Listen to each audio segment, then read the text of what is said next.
Hi hello friends, welcome to our YouTube channel. అందరికీ ఓం నమో భగవతే వాసుదేవాయ నమః. అందరూ చాలా మంది ఏడుసినారో రథం ఎలా చేయాలి, చేసే విధానం అర్థం కాక కొంచెం తెగమత పడుతున్నారు. అదేమీ ఉండదండి, చాలా సింపుల్. స్వామివారికి ఎంతో ఇష్టమైన 7 అని పదం వచ్చేలాగా 7 పిండి ద్వీపాలను అయితే ఏర్పాటు చేసుకోవాలి. ఈ పిండి దీపాలు ఎలా చేసుకోవాలి అని అనుకుంటున్నారా? వరిపిండి, ఆవు పాలు, అరటిపండు, ఆవు నెయ్యితో చక్కగా పిండిని చపాతీ పిండిలా చేసుకుని 7 దీపాలను చేసుకుని దీపాలకు గోవిందనామాలు కూడా పెట్టాలండి. అలాగే మన మనసులో తీరని కోరిక ఏమైనా ఉన్నా తీరాలనుకుంటే స్వామివారికి ఎంతో ఇష్టమైన ముడుపును కూడా తయారు చేయాలి. ఈ ముడుపు కోసం ఒక తెల్ల బట్టను తీసుకుని దానికి పసుపు రాసి ఆరబెట్టుకోవాలి. అది ఆరిన తర్వాత చక్కగా మన కోరిక నెరవేరాలని మనకు తోచినంత ద్రవ్యాన్ని అందులో పెట్టి సుగంధ పరిమళాలన్నీ వేసి చక్కగా ముడుపు కింద కట్టుకోవాలండి. ఆ ముడుపుకు కూడా గోవిందనామాలు పెట్టి స్వామివారి పాదాల దగ్గర సమర్పించుకోవాలి. ఇలా చేసుకున్న తర్వాత మనం పిండి దీపాలు అలాగే స్వామివారికి ప్రసాదంగా చలివిడి, వడపప్పు, పానకం కూడా పెట్టుకోవాలన్నమాట అండి.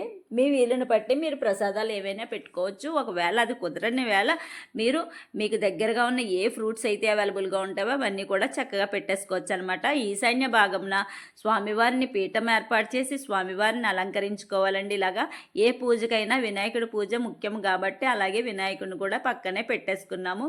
మన ఈ 7 దీపాలతో పాటు మనం నిత్యం చేసుకునే దీపారాధన కూడా చేసుకోవాలన్నమాట. 7 దీపాలలోనూ ఒత్తులు వేసుకుని నెయ్యిని కానీ ఆవు నెయ్యిని కానీ కొబ్బరి నూనె కానీ వేసి దీపారాధన అయితే చెయ్యొచ్చండి. అలాగే ఏక ఒత్తితో ఈ దీపాలన్నింటినీ చక్కగా వెలిగించుకుని మన మనసులో కోరికను తలుచుకుంటూ దీపాలన్నీ వెలిగించాలండి. స్వామివారికి ఎంతో ప్రీతికరమైన ఈ 7 శనివారాల వ్రతం ఎవరైతే చేస్తారో వారికి ఇహమందు సర్వ ఐశ్వర్యములు కలుగుతాయండి. పరమందు మోక్షమును కూడా కలుగుతుంది. కలియుగమునకు ప్రత్యక్ష దైవం ఎవరంటే మనకు వెంకటేశ్వర స్వామిగా మనం చెప్పుకుంటాం అన్నమాట. సో ఈ 7 శనివారాల వ్రతము 7 వారాలు ఎవరైతే చేస్తారో వారు మనోవాంఛలన్నీ చక్కగా నెరవేరుతాయండి. అలా ఈ 7 శనివారాల వ్రతమును ఏ ఆటంకాలు లేకుండా చక్కగా ఎవరైతే చేస్తారో వారికి ఈ 7 శనివారాలు పూర్తవ్వక ముందే వారి కోరికలన్నీ నెరవేరుతాయండి.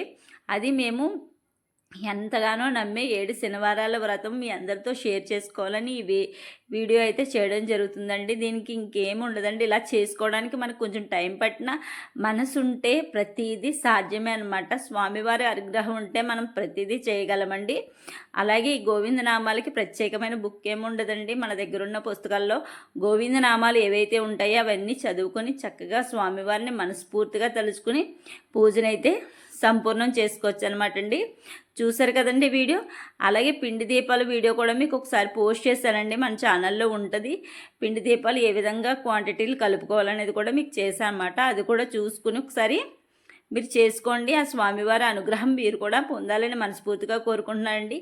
ఆ 7 కొండలవాడు మాతో పాటు మీ అందరికీ కూడా అష్టైశ్వర్యాలు, ఆయురారోగ్యాలు, సుఖ సంపదలు, సిరి సంపదలు అలాగే ముఖ్యంగా ఆయురారోగ్యాలు ఉండాలని మనస్ఫూర్తిగా కోరుకుంటూ సర్వే జన సుఖినోభవంతో అందరూ బాగుండాలి, అందులో మా కుటుంబం కూడా ఉండాలని మనస్ఫూర్తిగా కోరుకుంటున్నానండి. ఈ విధంగా మేము 7 శనివారాల వ్రతం అయితే చక్కగా చేసుకుంటున్నాం అనమాట. సో వీడియో చివరి వరకు వీక్షించి మీకు ఇంకా ఏ విధమైన పూజా వివరాలు ఏమైనా కావస్తే కనుక మీరు అడిగితే నాకు తెలిసినవన్నీ తెలియజేస్తానండి. Thank you for watching video. Govinda Govinda.